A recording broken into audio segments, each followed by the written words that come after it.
Mais lorsque la police, qui protège les citoyens, bastonnait les étudiants à Buea, justement, lorsque la police, qui protège les citoyens, bastonnait les avocats, lorsque tout ceci a commencé, nous n'oublions pas, novembre 2016, M. Franklin Djoumé, regardez le ton, en fait, peut-être pas regarder, écoutez, ce ton si charismatique, cette voix, en ce moment bien précis, il y a 2 ans, aurait justement pu apporter aussi une solution. Du coup, nous sommes tous un peu responsables de tout ça. Parce que lorsqu'il faut parfois frapper du poing sur la table, lorsqu'il faut se lever comme un seul homme pour dénoncer une situation, eh bien, il y en a qui fignolent. Parce que souvenez-vous du débat qu'il y avait eu à l'époque, lorsque le drapeau a été brûlé. Que d'éditoriaux, que de bon sens, que de personnes éclairées et intelligentes qui étaient montées au créneau pour dire non, on ne peut pas brûler un drapeau. Et moi, à l'époque, j'avais dit, le drapeau, au-delà de tout, c'est une étoffe. Et que jamais on ne pourra mettre sur la balance un individu que l'on bastonne gratuitement, qu'on tue, qu'on roule dans la boue, une étudiante, qu'on déshabille et qu'on roule dans la boue, ça ne peut pas peser moins qu'un drapeau. Et que tous ceux qui se levaient à l'époque pour défendre le drapeau, je leur ai dit, nous tous, nous savons qu'un drapeau n'a de sens que parce que les citoyens sont en dessous. Donc lorsqu'on a humilié un citoyen injustement, il faut monter au créneau avec la même violence et non pas se taire hypocritement et attendre que ça dérive de l'autre côté pour montrer qu'on a du bon sens. Ça, c'est une chose. L'autre chose, il faut éviter la guerre civile. Là, on commence, la situation commence donc sérieusement. D'ailleurs, ça s'est compliqué depuis, vous devez le savoir. J'ai passé une journée à Batibou. J'ai passé 2 heures sous un lit parce que les armes crépitaient des 4 côtés de la maison où on était. J'ai dû sortir de là dans des conditions kafkaïennes. J'ai même envie de dire qu'on a eu pitié de moi pour que je sorte de là. J'avais jamais vu de ma vie quelqu'un qui vient de mourir d'une balle. Le traverser et m'enfuir en quelque sorte. Et quand je suis rentré de là, j'ai dit, nous qui sommes de ce côté, j'ai l'impression que nous ne mesurons pas ce qu'il y a de l'autre côté. Quand vous entrez dans une ville comme Batibou, qui est une ville complètement déserte, comme dans des films du Far West, vous ne croisez que des militaires, d'ailleurs vous ne les croisez pas. Vous les voyez derrière des sacs de sable. Comme en guerre, il n'y a pas âme qui vive. Tout est fermé, même les églises. Les quelques citoyens qui y vivent sont cloîtrés dans leur maison, du matin au soir. Les policiers et les militaires sont dans un état de détresse. Je n'ai même pas voulu dire un mot plus gros. Parce que vous vous imaginez que lorsque vous êtes militaire ou policier, et que vous êtes dans un poste, un checkpoint, vous faites un poste de contrôle, en fait vous êtes exposé. Parce que vous avez un ennemi qui lui vit dans la forêt. Et qui de là où il est, peut-être perché sur un arbre, peut-être dissimulé derrière un tronc d'arbre, lui il peut vous observer pendant que vous ne le voyez pas et tirer à tout moment. Du coup, les policiers et les militaires qui sont de ce côté sont dans un état que vous ne vous imaginez même pas. Pour un rien, ils dégainent aussi. Si vous tardez 1 seconde, il peut tirer sur vous. On a même vécu des situations, je suis allé rendre visite à l'épouse du principal du collège, du lycée protestant de Bali, qui a reçu une balle dans la cuisse, simplement parce qu'elle rentrait de Bamenda, parce que j'étais déjà à Bamenda la veille où il y avait eu 4 morts, où les Ambazoniens sont entrés en fin de journée carrément sur des motos. Et elle est donc rentrée précipitamment, elle arrive à la barrière avec le même véhicule qu'elle a depuis plus de 5 ans avec son époux. On lui dit stop, elle stop, en fait son époux conduisait. Le temps qu'un policier vienne vérifier, un autre avait ouvert le feu. Et elle a pris une balle dans la cuisse. Et tout le monde en était étonné. Et le premier à se fondre en excuses, en réalité, c'était le policier lui-même. Bon, apparemment, la balle était partie comme ça.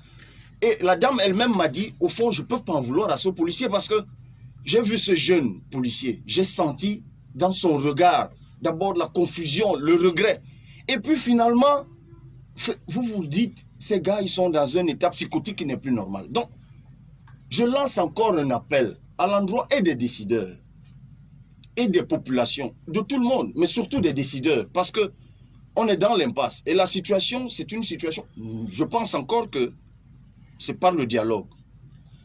Départissons-nous de l'orgueil et de tout le reste. Ce qui se passe dans cette partie du Cameroun, là, ceux qui nous disent, vous allez aux élections, vous parlez d'élections alors qu'il y a 2 régions qui sont en détresse, je vous assure, c'est très compliqué. Donc, le monsieur Ndjoumé que j'écoute, qui parle du sud-ouest, il a dit sud-ouest 10 ou 15 fois. Sud-ouest, sud-ouest, sud-ouest. Il a même tendance à accuser le nord-ouest. On ne sort pas de l'auberge. Parce que c'est effectivement ça aussi qu'il faut éviter. Si maintenant on oppose ou s'oppose les anglophones du sud-ouest aux anglophones du nord-ouest, ça pose un problème. Parce que ce qui insidieusement ressort dans son propos, c'est que nous au sud-ouest, on n'est pas dans cette affaire. L'Ambazonia, c'est le nord-ouest. Ok.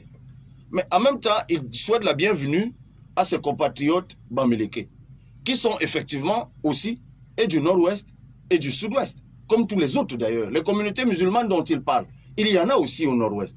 Donc je comprends sa colère, je comprends sa détresse.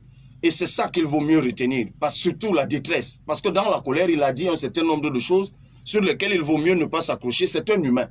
Surtout, enfin, peut-être pas surtout, là il accuse le SDF par exemple.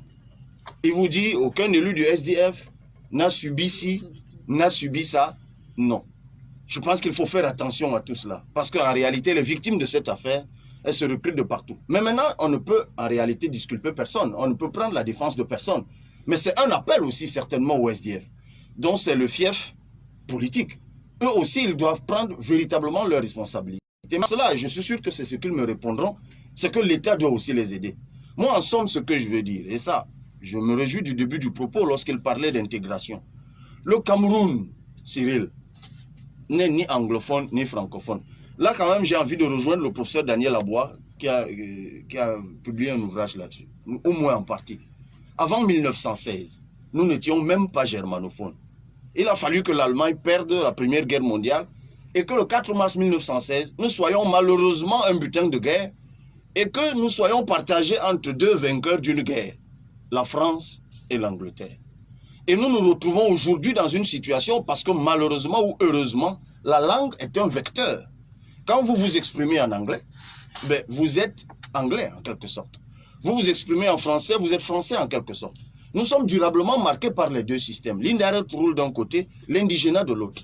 Les uns sont plus soumis que d'autres, c'est vrai. C'est des marqueurs culturels, anthropologiques, je suis d'accord.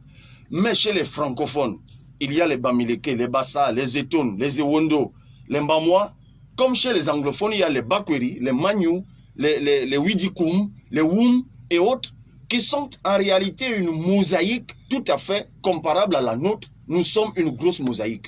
L'identité du Cameroun, c'est la diversité. Et on ne peut pas se mettre en guerre les uns contre les autres, parce que ce qui nous divise, c'est une chose dont nous avons hérité le 4 mars 1916, c'est-à-dire deux langues, l'une française, l'autre anglaise.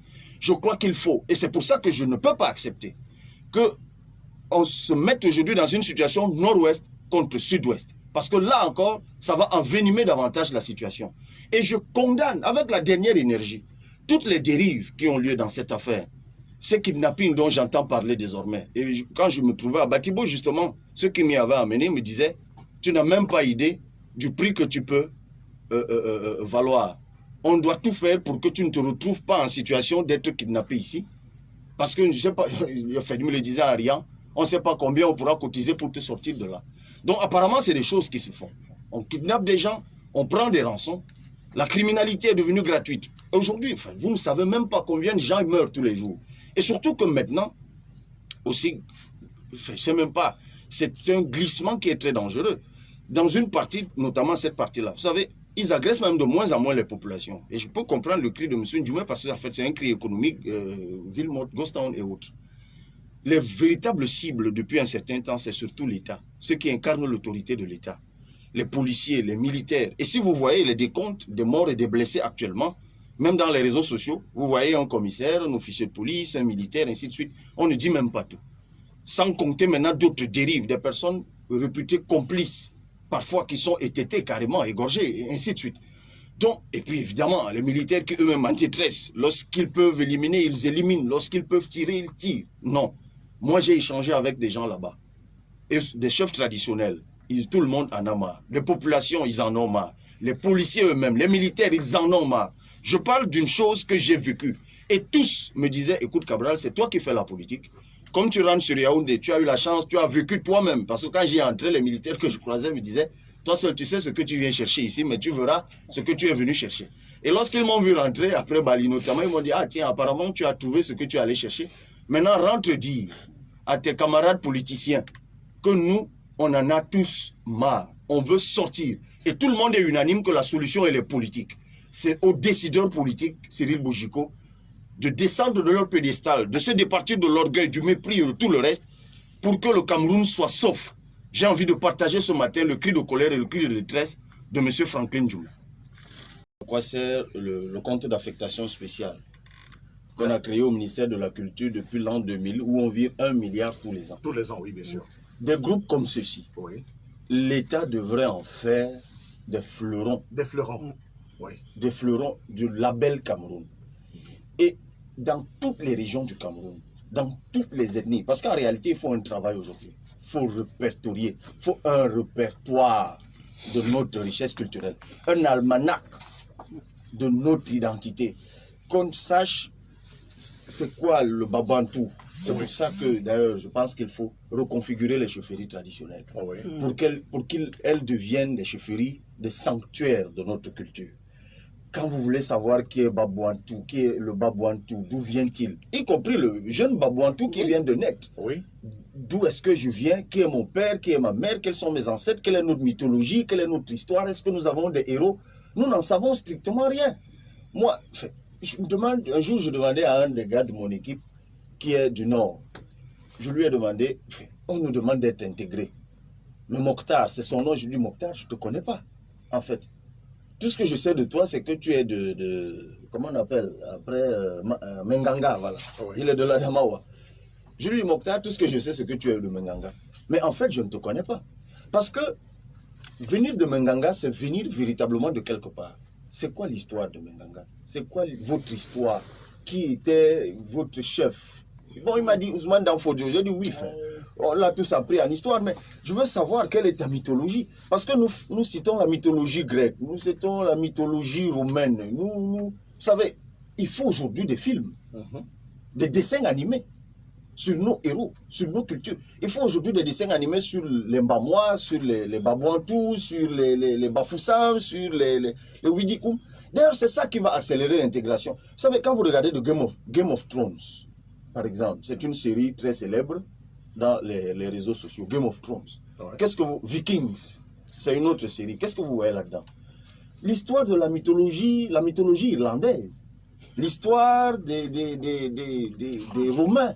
C'est-à-dire, ils reconstituent leur histoire avec leurs héros d'antan et en font quelque chose d'attrayant, mais aussi d'instructif, mais surtout d'absorbant pour les autres. Parce que c'est ça le piège de la mondialisation. Bien sûr. Nous, qu'est-ce qu'on a à offrir?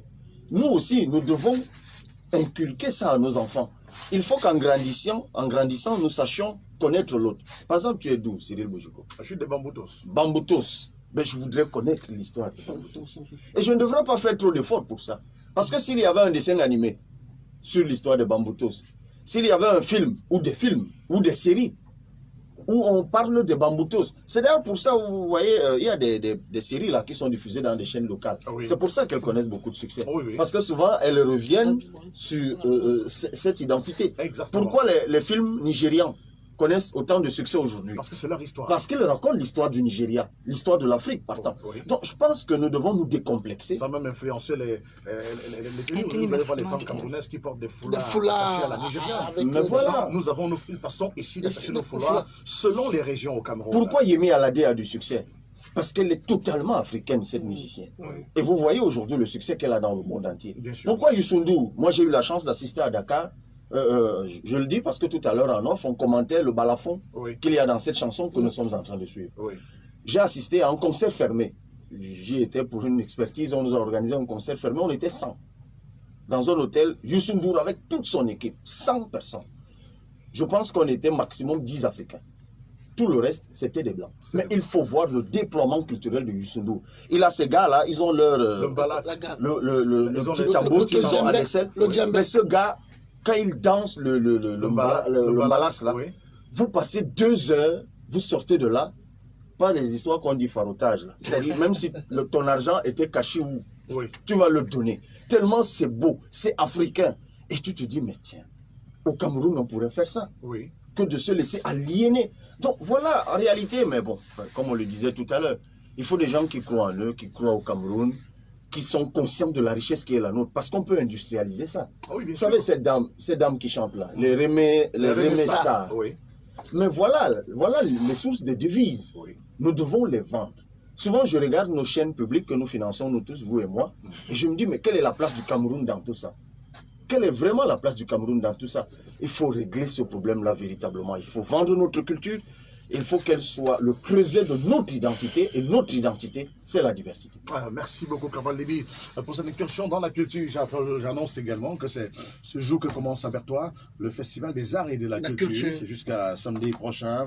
On va se déployer de ce côté-là. On verra ce que ça va donner forcément. Que s'il y avait des ateliers de réflexion. Il faut saluer la résurrection de ce projet qui était décédé jusqu'ici. Mais bon, évidemment. Ça fait toujours en période électorale. Et maintenant, il faut voir comment c'est organisé. Ce n'est plus un rendez-vous annuel. C'est plus un rendez-vous. D'abord, excusez-moi de le dire. Je ne suis pas sûr que si vous croisez 10 Camerounais là dans la rue, vous leur demandez s'ils sont au courant que le FENAC a commencé, ils vous le diront. Non. C'est déjà un problème. Parce que si c'est vraiment le Festival national des arts et de la culture, tout le Cameroun devrait vibrer au rythme de ce festival. Vous avez souvent vu quand c'est organisé dans d'autres pays. Oui, c'est une fête nationale. La communication seulement qu'il y a autour est telle que chacun d'entre nous, d'abord ça devrait être diffusé en direct dans la plupart des télévisions qui existent. C'est un travail. Mais alors, allons savoir comment c'est organisé. Est-ce que ce n'est pas encore une affaire où on entendra que le TCS est allé faire des enquêtes? Et là, c'est toute la question justement. Et nous parlons politique alors qu'il est 8h passé de 33 minutes sur l'ensemble du territoire. C'est avec la candidature du président Biya arrivée en fin de semaine dernière. Ce n'est plus une surprise. Le président Paul Biya se rappelle, bien candidat à sa propre succession. Il est en course pour la présidentielle. Maurice Kamto a déposé tard, vendredi soir, son dossier de candidature à Elecam. Et ce jour, on annonce Adamou Damdjoya, âgé de 81 ans. Adamou Damdjoya, ancien ministre, président de l'UDC, va officiellement acter sa candidature. Ce sera ce jour. Alors, Cabral Libi, ce week-end déjà, il y a eu des incidents du côté de Maroua. Le MRC, très en colère contre le président de l'Assemblée nationale, Cavaye Djibril, on l'a vu brûler un t-shirt et des gadgets du MRC. Alors, est-ce que c'est fair play en politique de voir un président de l'Assemblée nationale qui brûle les tenues d'un parti de l'opposition? Pourquoi particulièrement le MRC? C'est parce que vous avez suivi 2 ou 3 bruits concernant cette affaire? Effectivement, j'ai suivi cette affaire et j'en ai été heurté. En fait, si été un autre parti ou une autre association, que j'aurais été heurté avec la même intensité. Il ne s'agit même plus seulement d'une affaire de fair play. C'est de la criminalité, tout simplement. Fait, je veux quand même comprendre, au moment où nous parlions, il y a juste quelques instants encore de la crise anglophone, nous venons d'écouter une chanson, La main dans la main. Nous parlons de paix, nous parlons de cohésion, nous parlons de galanterie politique, nous parlons de démocratie. Comment ça se fait? Je veux bien que le RDPC s'oppose à un parti politique. Je veux bien que le président de l'Assemblée nationale, qui est par ailleurs un haut cadre du parti au pouvoir, se déploie sur le terrain contre notre parti politique. Je veux même qu'il rachète les militants d'un parti politique, qu'il les convainque d'abandonner leur parti politique pour rejoindre le sien. Mais de là à brûler les symboles, c'est de la haine qu'on véhicule. C'est parce que vous savez ce que c'est que brûler l'habit, brûler une maison, brûler quelque chose. C'est de faire disparaître la chose. Donc en brûlant les t-shirts ou quelque objet appartenant à un parti politique, ça veut dire que votre objectif n'est pas de gagner, de battre ce parti aux élections, mais c'est de le faire disparaître complètement. Mais quelle démocratie on veut construire en faisant disparaître les concurrents? Ce n'est plus la démocratie. Mais en réalité, enfin, moi, comme on parlait de solidarité tout à l'heure, sur des questions comme celle-là, il doit y avoir en réalité un sursaut collectif. Parce que là, hier, c'était moi. Ça arrive tous les jours, les dérives de ceux qui tiennent les rênes du pouvoir au Cameroun. Ça arrive tout le temps. Les réunions publiques qui sont interdites, les manifestations publiques qui sont réprimées, les droits qui sont bafoués. Et là, le bouchon, on le pousse chaque jour un peu plus loin. Donc je condamne effectivement avec la dernière énergie cet acte d'une haute personnalité politique, quand même de surcroît la 3e, je crois, de la République ou la 4e, je ne sais plus, avec l'avènement de nouvelles institutions, quelqu'un qui incarne quand même l'autorité d'une des chambres du Parlement, et aux côtés de qui, je crois, il y avait un ministre. C'est un acte absolument répréhensible, un acte condamnable. D'abord, juridiquement, j'ai envie de le dire, et surtout politiquement, je ne sais pas quel est le signal qu'on envoie au moment où nous entrons véritablement dans une période électorale. C'est regrettable. Justement, le professeur Moïse Kamto, par la voix de quelques-uns de ses collaborateurs au sein de son parti, a dit qu'il avait peur pour ses militants, parce que si déjà un homme aussi puissant, hyper puissant que le président de l'Assemblée nationale en vient à brûler les symboles du MRC, c'est dit qu'attenter à la vie de ceux qui soutiennent ce parti de ce côté-là. Est-ce qu'un cas comme ça devrait intéresser le Conseil constitutionnel? Ou non. Parce que justement, c'est quand même un chef traditionnel, c'est le président de l'Assemblée nationale, c'est un haut cadre du parti, c'est un dignitaire de Tokobéré et partant de tout l'extrême nord du Cameroun. Est-ce qu'on peut défier un tel personnage avec un tel comportement? Est-ce que ce n'est pas de l'intimidation? Est-ce que ça devrait intéresser quand même quelques juridictions pour le fair play politique? Non, nous sommes tous égaux devant la loi. Surtout que là, en l'occurrence, il agissait sous la bannière d'un parti politique. Donc quand je disais non, quand vous m'avez parlé du Conseil constitutionnel, parce que les modalités de saisine du Conseil constitutionnel sont connues. Le champ de compétences du Conseil constitutionnel est connu.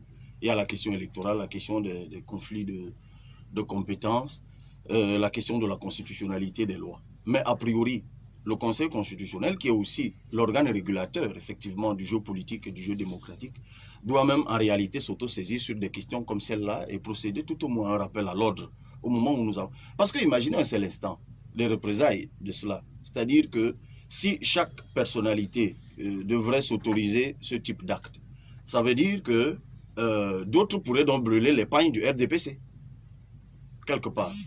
Alors, j'espère que le jour où ça va arriver, c'est ce que je disais de M. Franklin Djoumé tout à l'heure. Parce que lorsque ce type d'acte se produit, j'attends toujours d'écouter des éditoriaux dans les médias. Je n'en écoute pas. En tout cas, peut-être ça m'a échappé. J'attends toujours de voir que des gens très bien pensants et de grands intellectuels montent au créneau. Ben, je ne vois pas. Mais le jour où un autre parti politique va donc déchirer quelque part ou enflammer les pagnes ou les t-shirts du RDPC, vous verrez donc tout ce qu'il y a comme gratin intellectuel de ce pays monter au créneau pour vous dire que c'est de la barbarie, c'est de ceci, ou il s'agit de ceci ou de cela. Donc, en réalité, que ce soit le Conseil constitutionnel ou toutes les autres institutions qui sont directement ou indirectement concernées par la question électorale, la question de la régulation du jeu politique, devraient monter au créneau pour regretter un tel acte. De toute façon, en ce qui me concerne, nous, à 11 millions de citoyens, nous, au Parti Univers, en ma qualité de candidat à l'élection présidentielle, je puis vous dire que c'est un signal qui me heurte au plus haut point, indépendamment de ce qu'il s'agisse de deux partis concurrents, mais je ne souhaiterais surtout pas que cela arrive. Et si jamais ça nous arrivait, nous autres, je ne peux pas vous garantir que je réussirai à contenir la colère de mes membres ou de mes militants. Mais vraiment, c'est de ça qu'il s'agit. Parce qu'il faut que certains sachent qu'ils n'ont pas le monopole de la violence. C'est un peu ce que Franklin Djoumé disait tout à l'heure. Parce qu'il y a toujours un glissement dans ce pays où certains, parce qu'ils sont protégés par l'immunité ou l'adhésion ou leur appartenance à un groupe ou à un camp, pensent qu'ils doivent faire aux autres ce qu'ils veulent. Parce que rien ne leur arrivera jamais. Et lorsque vous voulez faire la même chose, on vous oppose tout ce qu'il y a comme gendarmes, policiers et tout le reste. Mais il faut savoir que c'est comme ça que la crise anglophone a commencé. Parce que certains pensaient qu'ils peuvent bastonner les avocats, pensaient qu'ils peuvent bastonner les enfants d'autrui qui étaient étudiants à l'université de Buea. À l'époque, ça ne dérangeait personne. Lorsque les gens sont entrés en brousse et qu'ils ont commencé eux aussi à bastonner les enfants des autres et à bastonner les autres, là c'est devenu criminel. Voilà comment ça commence à chaque fois dans ce pays. Les instances qui doivent s'auto-saisir, notamment le président, le procureur de la République, pour un acte public de cette nature, devrait s'auto-saisir de cette affaire pour que les auteurs soient punis. Ce n'est pas normal ce qui a été fait. Mais vous voyez, tout le monde est... Est-ce que le procureur a le toupet de pouvoir appeler à l'ordre? Mais puisque c'est un acte infractionnel, c'est un acte infractionnel. Et le code de procédure pénale donne compétence à un procureur de la République de s'auto-saisir pour un acte qui a été commis publiquement, comme celui-là, ou dénoncé publiquement. Donc attendons toujours de voir. Mais je comprends pourquoi vous me posez la question. Oui. C'est que trouvera-t-il les couilles pour le faire? Évidemment non. Sauf qu'il va vouloir trouver les mêmes couilles lorsque s'agira des représailles. C'est là où ça se gâte. Parce que lorsque le faible, mais c'est ça, il faut qu'on sorte de la République des forts. C'est pour ça que je me bats à Cyril Boujiko. Et c'est pour ça aussi que je suis combattu. Parce qu'on dit, mais qu'est-ce qu'un faible vient chercher dans les choses des forts? Mais non, il faut qu'on sorte de cette République. Il faut que pour une fois, nous soyons tous égaux devant la loi. Vous savez, comme je parlais de Franklin Djoumé tout à l'heure, rappelez-vous, on a parlé en off tout à l'heure des émeutes de 2009. Le président du MRC, où était-il à l'époque?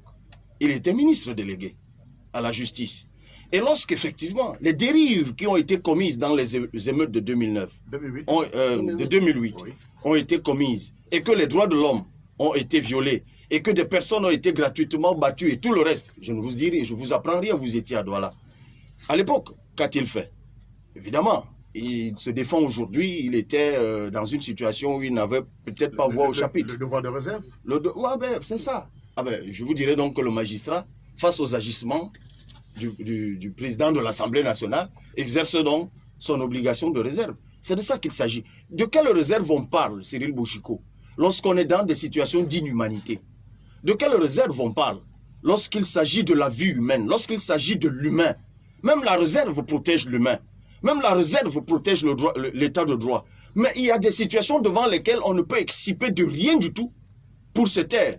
Donc lorsqu'on le fait, quand il s'agit des autres, c'est ça le problème de la dérive dans un pays, comme dans une famille. Quand on fait du mal aux autres, d'ailleurs il y a un vieux dicton qui le dit, quand ça arrive à votre voisin, quand ça arrive en face, vous pensez qu'il faut se taire. En réalité, quand je dis qu'il faut un sursaut collectif, c'est ce qui est arrivé à Maroua. Mais moi je le dis aujourd'hui, je m'en indigne. Mais je vais passer effectivement aux yeux de certains comme un idiot. C'est-à-dire qu'on est dans une situation où, comme tu en parles, ça veut dire que toi, tu es plus faible que les autres. Non, en fait, il faut faire comme si on n'a rien vu. Parce que le faire, c'est prendre la défense du MRC. Prendre la défense du MRC, c'est te mettre en dessous du MRC. C'est d'ailleurs ce qu'eux-mêmes ont l'habitude de faire. Parce que toutes les dérives qu'on subit, je vous prends un exemple. Lorsque tout un sous-préfet interdit le congrès, au cours duquel je devais être désigné candidat le 2 février, c'était le 3 février, en Gaoundéré. À l'époque, qu'est-ce qui s'est passé? Mes autres concurrents de tous les partis, peut-être pas tous, mais je peux vous les citer. SDF, MRC, je parle de leurs militants, hein, mais pas de leurs responsables.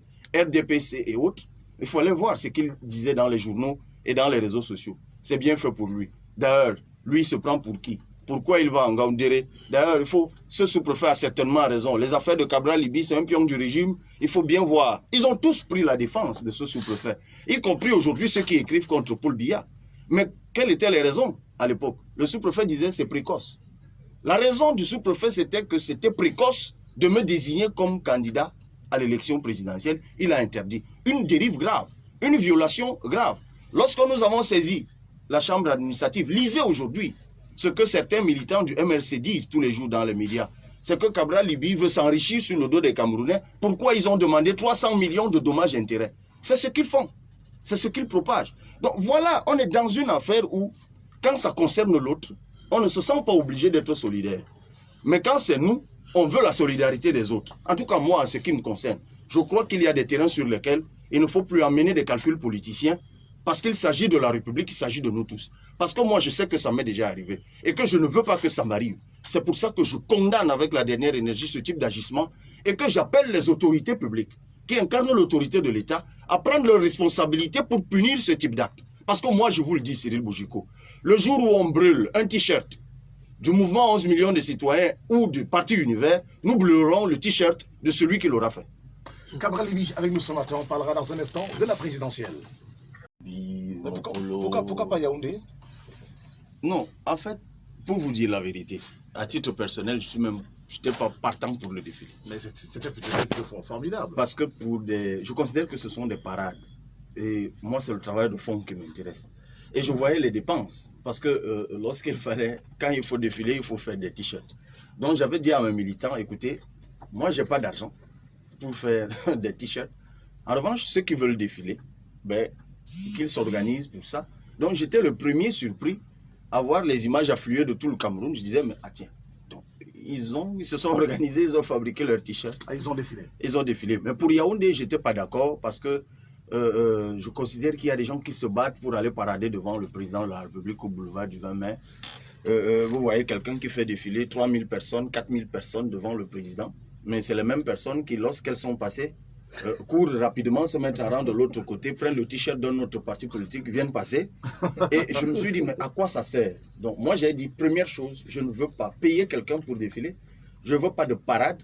Ceux qui veulent défiler, que ce soit véritablement les membres du mouvement qui s'organisent et qui défilent, parce qu'il faut célébrer la fête nationale avec les autres Camerounais. Bon, au finish, ça a laissé plutôt de beaux tableaux. Je suis content pour mes camarades. Alors, On est à quelques jours de la fermeture des candidatures pour la présidentielle. Est-ce que Kamal Libye a déjà fait acte de candidature? Acte de candidature, vous voulez dire déposer, Déposer déjà le ma dossier, candidature. Je n'ai pas encore déposé ma candidature. Pourquoi? Mais parce que je n'ai pas encore les 30 millions. Que faisiez-vous depuis Kamal Libye? Mais non, j'ai fait confiance au peuple. Vous savez ce que je faisais depuis. Je suis venu souvent dans ce studio. Oui. Je travaillais, j'étais sur le terrain. Il fallait déjà trouver un peu de moyens pour faire ce travail que vous nous voyez faire sur le terrain. Il fallait préparer les Camerounais à ce que je leur demande maintenant. Moi, je fais confiance aux Camerounais. Monsieur Cyril Bojiko, je serai le candidat du peuple ou je ne serai pas candidat.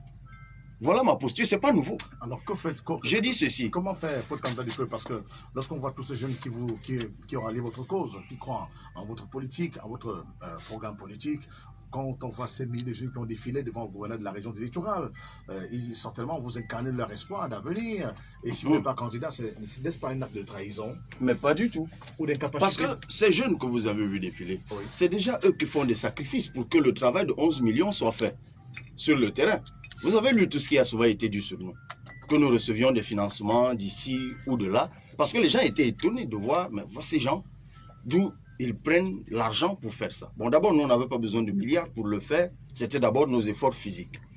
Cyril Bojiko, est-ce que vous savez que pour réunir 30 millions, il faut que 30 000 personnes cotisent 1000 francs. C'est-à-dire, même pas, c'est 1% de la population de Douala, parce que Douala, c'est un peu plus de 3 millions d'habitants. 30 000, c'est donc, je crois, 1%. Oui. Parce que... non. Oui, mais c'est ça. Oui, parce que c'est 10%. 300 000 qui est 10%. Oui. Donc, 30 000 personnes, je suis sûr que ce n'est même pas... Comment s'appelle ce quartier? Je suis sûr que c'est même pas toute la population de Bessengue. Nous sommes plus d'1 800 000 habitants à Douala Premier. Ok. Donc, je reste convaincu qu'en 2 jours, oui, on peut mobiliser. Peut-être, le reproche que vous pouvez me faire, c'est la com autour. Peut-être. Oui. Mais moi, j'ai dit à mes camarades, 30 millions, nous allons les lever en quelques jours. Moi, j'avais même misé 3 jours. Vous êtes optimiste? Je suis très optimiste. On a déjà levé, au jour où je vous parle, au moment où je vous parle, depuis le 9, on a pu lever jusqu'à hier soir, on faisait les décomptes. Je crois qu'on était à un peu plus de 10 millions, je crois. Et il vous reste 20 millions. Il reste 20 millions. Et si je suis là ce matin, vous m'accordez la faveur d'être là ce matin, oui, c'est pour dire à ceux qui m'écoutent, je suis dans la ville de Douala et ses environs. Cette affaire est même née à Douala. Je suis venu ici récemment célébrer le premier anniversaire de 11 millions de citoyens. Ça a commencé à Douala. Ces personnes que vous avez vues défiler, je m'adresse à elles. C'est pour ça que je vous dis, je serai le choix du peuple ou je ne serai pas candidat. Je lance un appel. Cyril Bojiko, oui, je comprends. Comment va-t-on faire pour cotiser? J'aurais pu m'y prendre. Mais j'ai lu toutes sortes de colibés sur moi. Il y a un nouveau confrère qui me disait sur la chaîne publique récemment, mais camarade, tu veux être candidat et tu quémandes de l'argent. J'ai suivi ça. C'est même sorti dans les journaux, dans les réseaux sociaux. Les compatriotes d'autres partis qui ont de l'argent se moquent de nous. Et moi, je leur disais, et je le dis encore, lorsque Paul Biya arrive en 82, il n'est pas dans le classement Forbes des Africains les plus riches. Je ne sais même pas si ça existait déjà. Lorsque le président Ahidjo devient président en 1960, il ne fait pas partie du classement Forbes des Africains les plus riches. L'un comme l'autre, m'a-t-on dit, n'avaient même pas encore leur première maison. Donc ils étaient au même niveau que moi. C'est vrai qu'un ministre m'a répondu que les époques ont changé.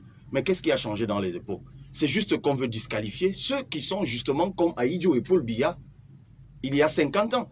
C'est que les gens ont spolié l'État, ont créé une césure dans la société entre le clan de ceux qui peuvent avoir les moyens de faire un certain nombre de choses et les autres. Moi, je n'ai pas peur d'être du côté des indigents. Je n'ai même pas peur, je n'ai pas honte de dire que je suis du côté de ceux qui n'ont pas l'argent. Mais je sais que ce côté-là, il a le plus grand nombre de Camerounais. Et qu'on n'a pas besoin, nous, d'être riches. On a juste besoin de faire le sacrifice en faveur de celui que nous choisissons pour qu'il porte nos aspirations. C'est pour ça que je dis à ceux qui nous écoutent, 1000 francs, si vous êtes 30 000 à donner 1000 francs, j'aurai 30 millions ce soir. Si vous êtes 300 à donner 10 000, j'aurai 30 millions ce soir. Et moi, je n'ai pas honte de le dire. Ce n'est pas illégal, c'est tout à fait légal. D'ailleurs, vous savez, récemment, je regardais la télé et j'ai vu un meeting du RDPC, excusez-moi d'en parler, à Ezeka, je crois. Oui.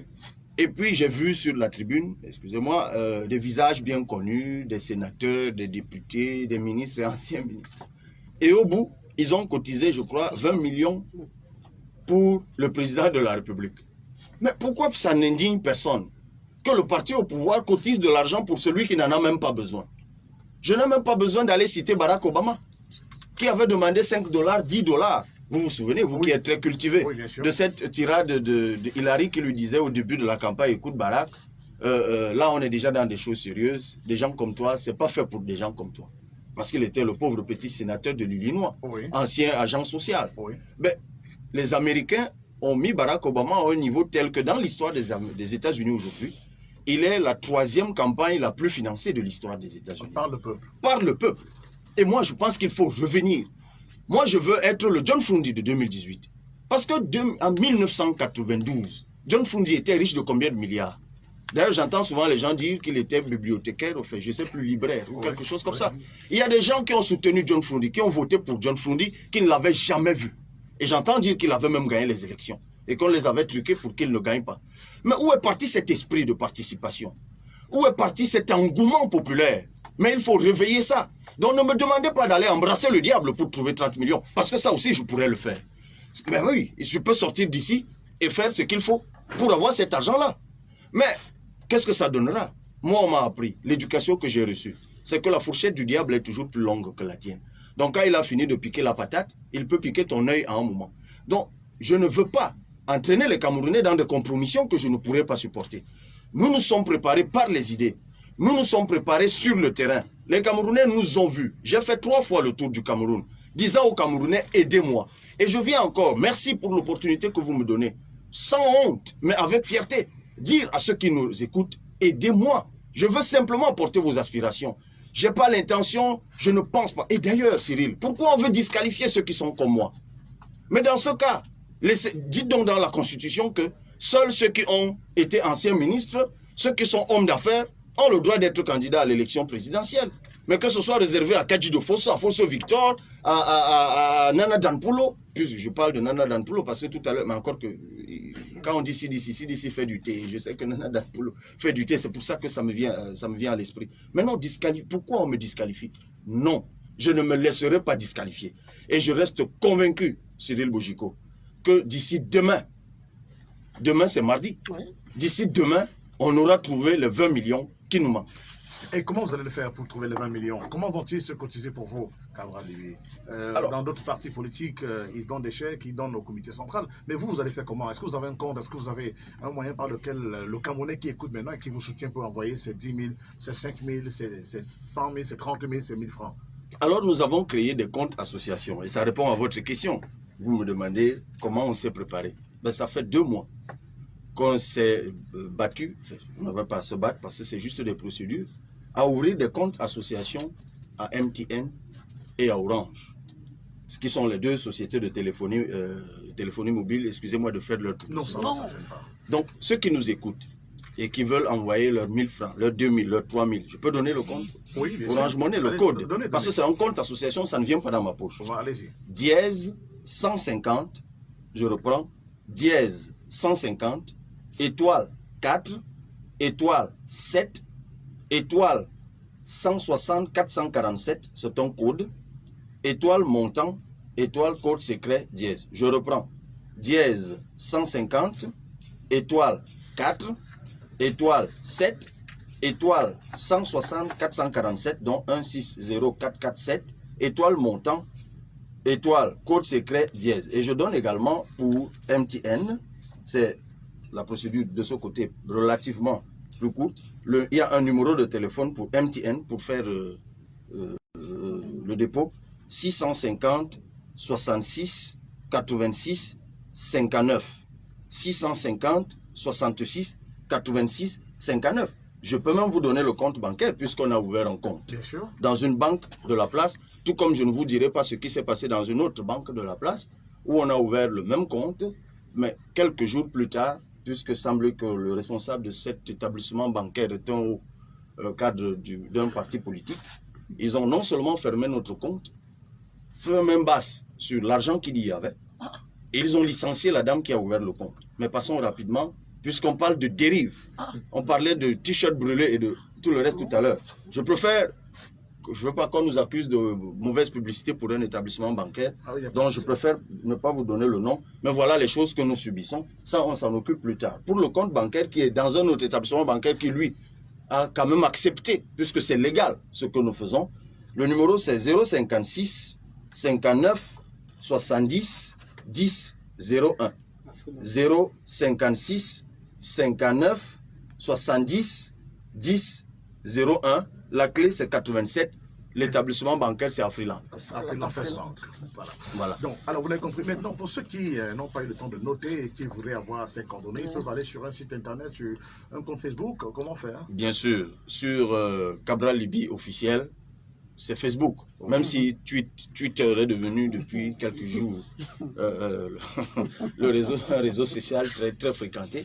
Mais jusqu'ici, il est établi que le réseau social que les Camerounais fréquentent le plus, c'est Facebook. Et vous allez sur Cabral Libye officiel, c'est épinglé. Tout ce que je vous dis là est épinglé. Et vous trouverez toutes ces informations là-dedans. Même comme je regrette que certains de nos concurrents ont déjà torpillé ces informations, c'est-à-dire ils ont fabriqué exactement les mêmes affiches électroniques que nous, avec les mêmes couleurs, et ont changé de chiffre. Ah non. Et les font circuler dans les réseaux sociaux. Mais je vous dis, et ceux qui le font sont d'un parti politique qui se plaint d'ailleurs beaucoup, on en a parlé dans cette émission. Donc, voilà les réalités. En fait. Parfois, je me demande qu'est-ce que j'ai fait aux gens. J'ai rien pris à quelqu'un. J'essaye juste de convaincre mes compatriotes. Mais je ne vous apprends rien, vous savez ce qui se passe, parce qu'il m'est arrivé souvent de vous en faire part. Donc, voilà la réalité. Moi, je dis simplement aux Camerounais, allez sur Cabral Libye officiel, c'est une plateforme qui est sur Facebook, vous pouvez nous aider. D'ailleurs, aujourd'hui même, dans le quartier Bonamou Sadi, parce que certains de nos camarades ont organisé des séances de levée de fonds depuis quelques jours. Bon, dans certaines villes, les autorités administratives acceptent, c'est-à-dire des réunions publiques de levée de fonds. Bon, dans d'autres villes, ils le refusent. Mais aujourd'hui, même dans le quartier Bonamou Sadi, je crois à partir de 18 h, ce que me précise encore le journal du mouvement, il y aura une levée de fonds public au quartier Bonamou Sadi, à proximité de l'église, je crois. À proximité de l'église, marché au niveau du marché. Au niveau du marché. Voilà, je ne connais pas beaucoup la ville de Douala, mais je peux donner le numéro du départemental qui organise ça, monsieur Simplice Nyohe, 698 910 120. C'est son numéro, 698 910 120, 698 910 120. C'est le numéro de monsieur Simplice Nyohe, qui est le départemental du mouvement dans le Vouri, qui organise cette levée de fonds. Cabral Libye, donc, à Douala pour lever les fonds pour sa candidature. C'est une première, ça, au Cameroun, de voir des gens, un candidat qui demande aux gens de l'aider. Dans un contexte comme celui-ci, est-ce que ce n'est pas mal perçu? C'est effectivement, mais écoutez, il y a tellement de choses qui sont mal perçues. Lorsqu'on a lancé 11 millions d'inscrits, c'était déjà mal perçu. Et d'aucuns disaient, mais au nom de quoi il le fait? Quelqu'un qui se lève un matin et dit aux gens de s'inscrire, on le voit voyager, il le fait pourquoi? Ça veut dire qu'il roule pour Paul Biya, parce qu'il prend bien de l'argent quelque part. Cyril, il y a eu un tel recul en 30 ans dans ce pays que quand vous faites quelque chose de normal, c'est vu comme anormal. En fait, comme c'est le professeur Monondiana, c'est son expression. Normaliser les cas pour écarter la norme. Mais je vous assure, il faut être sur le terrain pour vous en rendre compte. Vous savez, il y a des choses, mais c'est en train de changer. Au début, partout où j'allais sur le terrain, quand on avait fini la réunion, il se trouvait toujours une ou deux personnes qui me disaient, bon, on fait alors comment? Je dis, comment? Il dit, mais comment? Tu nous rassembles, on t'attend pendant 3 heures, tout ce que tu dis là, c'est très bien. Mon régional qui est ici, il est allé installer une antenne en Gambais, je crois. C'est le régional du littoral. Il a rassemblé les chefs, il a rassemblé les patriarches. Ils ont installé la coordination locale et ils ont répondu à toutes les questions. La réunion est finie, les gens étaient toujours assis. Et puis eux, ils étaient déjà embarrassés. D'ailleurs, il était à Marcel Fomo qui est là. Je vais vous dire comment ça se passait à faire. Je sais pas, il ne faut pas qu'il nous envoie de ce côté. Alors, finalement, une autorité, une patriarcale est venue vers le régional. Il lui a dit, écoute petit, tout ce que vous avez dit est bien. Vraiment, vous êtes intelligent. On sent même que le Cameroun, c'est vous. Mais là où vous êtes là, vous ne pouvez pas partir comme ça. Vous savez comment ils sont partis? Non. Ils ont fait semblant de répondre au coup de fil. Comme l'un d'entre eux avait la moto, ils ont détalé. Mais, par la suite, ils sont repartis là-bas pour demander pardon et leur dire qu'en fait, c'est parce que ce jour, on ne savait quoi faire. Bon, le patriarche leur a dit, on a compris. On n'avait rien. Mais globalement, mais avec le temps, au bout de quelques mois, les gens ont commencé à comprendre. Moi, j'ai vécu des choses maintenant. Vous avez vu des images quand j'étais à Mokolo. D'ailleurs, monsieur Amatoukou, avec qui j'étais là au studio avec moi. Ouais. Mais j'ai quand même été étonné que les mentalités, j'en ai pas été étonné, mais c'est pour ça que je me battais. Les mentalités ont commencé à changer, Cyril. Ouais. Je suis allé maintenant là-bas. Là, maintenant, c'est plutôt à moi qu'on donnait à manger et à boire. Et c'est moi qui étais désormais embarrassé parce qu'ils m'ont dit là-bas, on voit tes images partout, on dit que tu n'as pas l'argent, nous on ne te demande rien. Comme tu es là, on s'occupe de toi. Et maintenant, vous voyez souvent des images sur Facebook. Parfois, je rentre des villages maintenant avec des chèvres. Mais c'est parce que généralement, je les redonne. Je ne sais même pas si je devrais le dire à mes membres. Mais si je les ramenais chez moi, j'aurais déjà peut-être 5 ou 6 chèvres. Oui. Oui, parce que maintenant, quand je vais dans les villages, les gens me disent, OK, comme toi, tu dis que tu n'as pas l'argent, nous, on t'écoute et on te donne à manger. Donc, généralement, je rentre avec des chèvres et des plantains ou des pommes de terre. Ça dépend quand je suis à l'ouest, à Galim, c'était le cas récemment. Donc, il faut changer cette mentalité. Il faut qu'on sache que les héros, ces héros que nous admirons tous, les Wandje, les Osende Afana, Oumniobe et autres, mais Cyril, ils n'avaient pas d'argent. Qui les accompagnait? C'était le peuple. J'ai lu le dernier ouvrage de monsieur Eno. Déjà, il y a déjà Alain Icon qui donne 10 000 francs. Voilà. Ah ben, alors là... Il y a aussi... Il donne 10 000. Voilà. Et il écrit depuis EDA. Merci, monsieur Alain Icon. Mais c'est cela. Voilà. Il y en a d'autres qui sont en train d'écrire. Mais oui, c'est ça le peuple. Et moi, je suis heureux. Et évidemment, vous vous en doutez, c'est pour moi une responsabilité. Parce que ceux qui me demandent souvent, après tout ça, qu'est-ce que tu vas donc faire? Et moi, je ne peux que leur promettre la fidélité à mes idées, la détermination dans mon combat. Et nous sommes ensemble dans ce combat, Cyril Bojiko. Donc, ceux qui perçoivent mal, parce que je sais qu'il y en a qui reviendront, ils se moquent. Vous avez suivi ce week-end. Oui. Des grands du pays ou les grands de certains partis. Ah ben écoutez, celui-là, ben, il fallait qu'il se prépare, je vais même vous dire. J'ai été invité, bon, j'ai même été un peu surpris d'ailleurs de recevoir l'invitation de l'ambassade de France pour le 14 juillet. Et je vais vous raconter aussi l'anecdote. Donc j'étais à la cabine du véhicule de mon camarade qui me conduisait. Et net devant moi, c'était Laurent Esso qui descendait. Et il descendait sur un tapis rouge. Et de l'autre côté, il y avait un long rang où les gens passaient par le contrôle et tout ça. Donc, mon camarade me demande, je te laisse ici. Je dis non, en fait. Je vois que le ministre de la Justice est descendu là. Ça ne peut pas être... Ça doit être pour les grands, quoi. Je traverse donc. Et il me dit, mais demande quand même aux gens ton ticket, s'il faut que tu t'alignes ou pas. Et puis, je sors mon enveloppe, je la donne à un personnel de l'ambassade. Il me dit, mais non, monsieur Cabral, vous devez descendre sur le tapis rouge. D'accord. Donc, on fait demi-tour, je descends moi aussi sur le tapis rouge. Et puis, je suis conduit par deux, enfin, là-bas, il y avait tout un accueil, hein, par deux jolies hôtesses. Et puis, je me retrouve dans une salle. Et puis, dans l'ambassade, je me rends donc compte qu'il y avait deux camps, en fait. Donc, il y avait le public que je voyais, le public commun, quoi, que je voyais aligné de l'autre côté.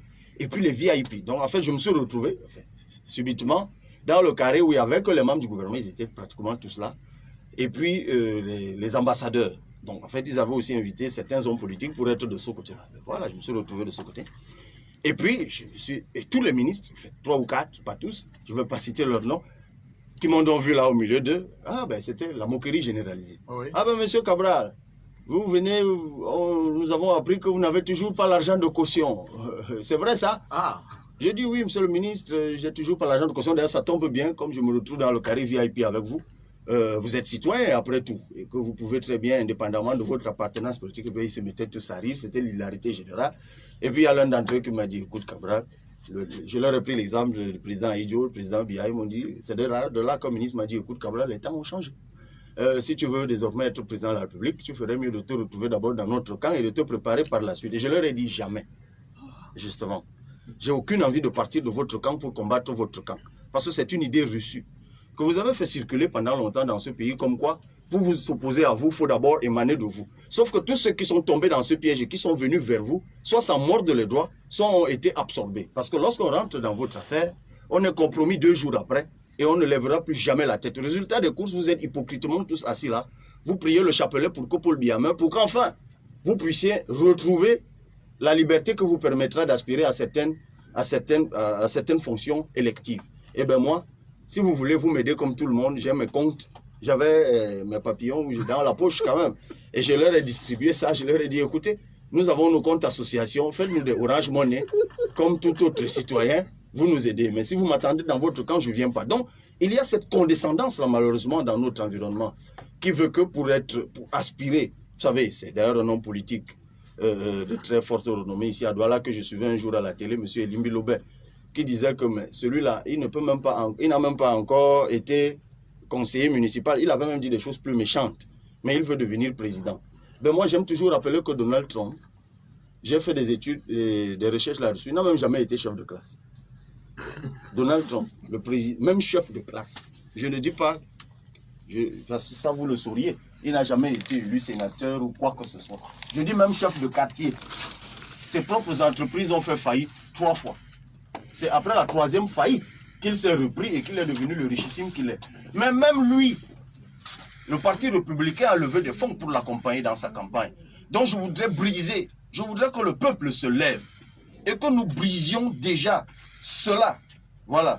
On me dit que, un de mes proches me dit que M. Mouté Ambassa hier à STV a promis de donner 1000 francs. Et voilà. Ah bon, ok, M. Mouté Ambassa, je l'apprends à STV hier, a donné ses 1000 francs. Eh bien, je dis merci à M. Mouté Ambassa.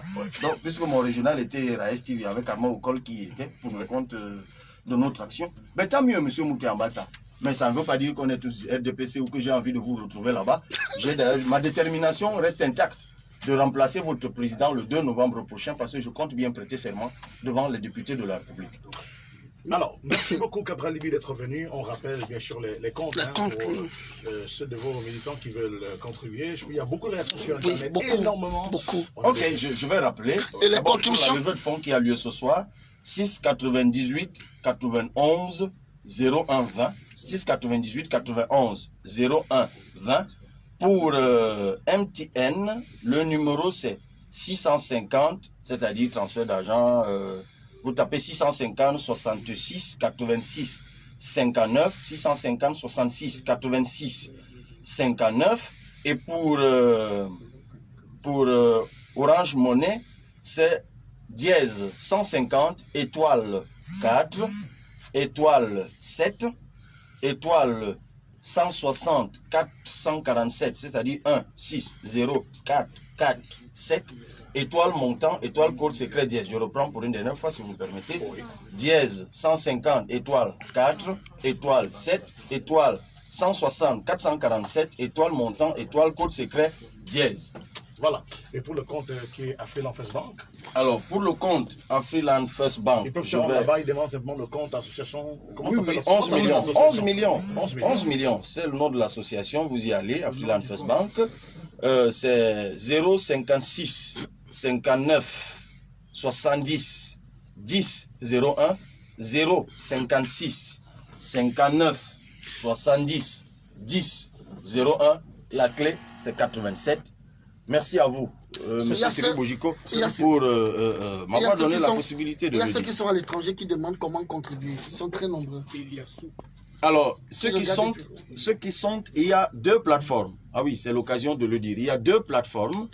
Ceux qui sont en Europe, il y a la plateforme Hello Asu. En fait, j'ai découvert ça aussi parce que ce sont nos camarades de ce côté-là qui ont mis en place cette plateforme-là.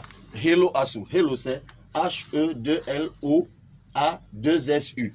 Hello Asu. C'est une plateforme de contribution. J'ai même vu hier encore qu'ils étaient déjà, je crois, à près de 6 000 € de cotisation. Ils se sont donné l'objectif de 100 000 €. Donc ils sont à 6 000, à peu près. Voilà, 6 000 quelque chose. Hello Asu, pour ceux qui sont en Europe. Et pour ceux qui sont en Amérique du Nord, il y a une autre plateforme. C'est www.cabral2018.com. www.cabral2018 en un mot, hein, cabral2018.com pour ceux qui sont en Amérique du Nord. Merci beaucoup, Cabral Libby. Vous voyez donc on s'était préparé. Ah ben ça, vous m'envoyez un peu étonné, je suis un peu surpris.